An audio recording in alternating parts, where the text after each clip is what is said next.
it's a very common fault, particularly for beginners, is they try to manifest power in Tai Chi to rise up from their root. And you can detect this because you see somebody manifest power and then their heels will come up, or at least their rear heel will come up. Now, you don't want to do that because that's going to be weakening the power of your strike because it's weakening your root. So remember that in Tai Chi, power comes from the root directed by the waist, manifested by the hands and arms. So sink into your root when you're manifesting power.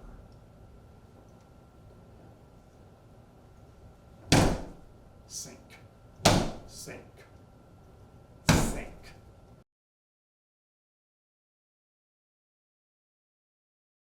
Jia, which means pierce, prick, or stick into. You strike with the tip of your cane or the point of your saber or sword towards a target at medium range. So since the cane has a blunt tip in contrast to the points of saber and sword, you should choose targets again for the cane that are vulnerable to blunt penetrating force. The eye, those would be the eyes, the throat,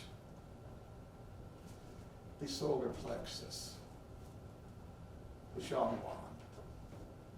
the yin jiao, the Qi, and the groin. And there's other points on the body, if you know them, that could be vulnerable places to strike with Jia. So Jia is also translated as poke. So poke. So poke. Poke.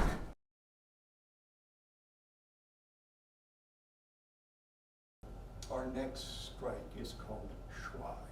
Shuai. In Shuai, we strike with a downward arc across the body. Shuai is powered by the turning of the waist and in this case, the closing of the chest bow. So when I'm striking in this direction, waist turn, chest bow closing.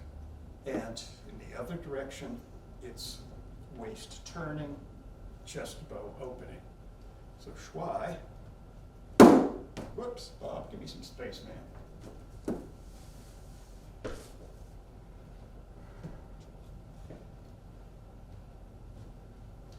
Like this. Oh, the cane won't cut. This, of course, you know already. So, whereas with the saber or sword, the Shuai would be the cane, when it contacts the opponent's body, it's going to stop. So Shuai might just be attack a collarbone or the neck. Now your body turns to the side in Shuai, which distinguishes it from the next technique, which is called Kan.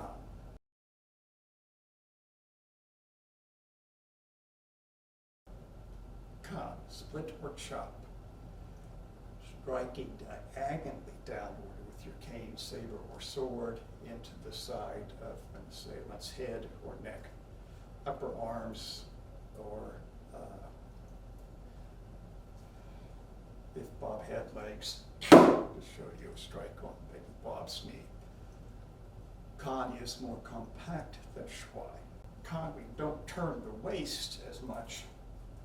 We don't open the chest as much. So Shuai is this, Kan is this, and Kan is this, whereas Shuai is this. So Kan on Bob, side of the head, clavicle, tip of the shoulder,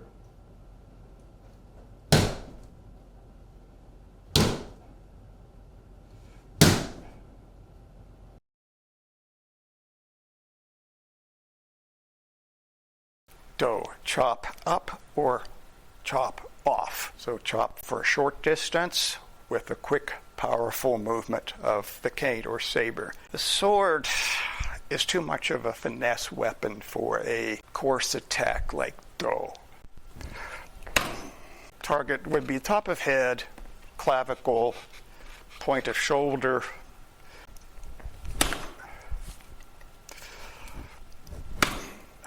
like so. Do is different than slice.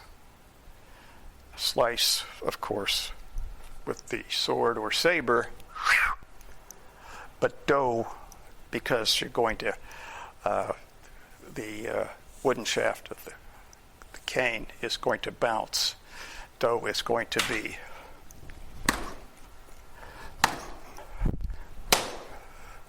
like so. Remember, sink into the root. Sink into the root with your attack. You could use Do against the opponent's extended arm or wrist. Can't show you that with Bob. Can't show you that with a real person because they'll object. It hurts.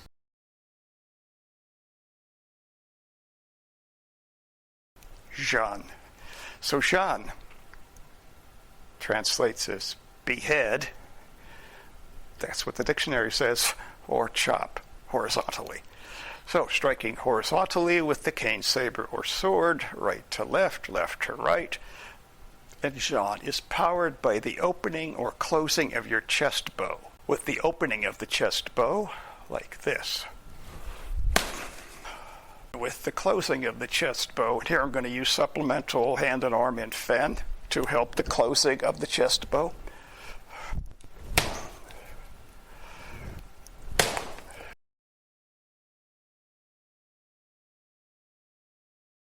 Our next strike is called Tzu, which means prick, stab.